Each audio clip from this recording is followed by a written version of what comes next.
রাতের অন্ধকারে দুষ্কৃতিকারীরা রাবার বাগান কেটে ধ্বংস করে দিল দক্ষিণ মহেশপুরের দুই ভাই বিপ্লব ঘোষ ও জোটন ঘোষের। ক্ষয়ক্ষতির পরিমাণ দাঁড়াবে আনুমানিক 2 লক্ষাধিক টাকার উপর। সাতকানি টিলাভূমি এলাকা জুড়ে 585টি 3 বছর বয়সী রাবার গাছ ছিল।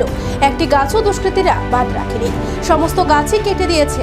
সকালবেলায় যখন বাগান মালিক বাগানে গিয়ে দেখে একটিও গাছ নেই, তখনই তারা হাওয়া করে কেটে ফেলে। তাদের কান্না শুনে প্রতিবেশী লোকজন গিয়ে শান্ত করে তাদেরকে। পেশায় ক্ষুদ্র ব্যবসায়ী। খবর জানাজানি হতেই এলাকায় ছিছি রব সাধারণ জনগণের মধ্যে। ঘটনা সোনামুড়া মহকুমা অন্তর্গত কাঠালিয়া ব্লক এলাকার দক্ষিণ মহেশপুর পঞ্চায়েতের 2 নং ওয়ার্ডে শনিবার পুলিশের কাছে লিখিত অভিযোগ জানিয়ে সুষ্ঠু বিচারের জন্য আবেদন জানায় বাগান মালিক।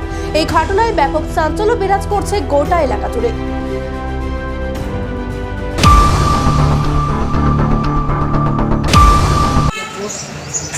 আমাদের জায়গা ছিল সাতকানির মধ্যে রাবারের সারা লাগাইছিলাম। 585 রাবারের সারা বড় হয়েছে। কালকে রাত্রে দুষ্কৃতিকারীরা আমরা 585টা সারা তুলে দেখতে লাগছি। এর অভিযোগে আমরা বিচার চাই, ন্যায্য বিচার যাতে পাই। অভিযোগ জানাইছি।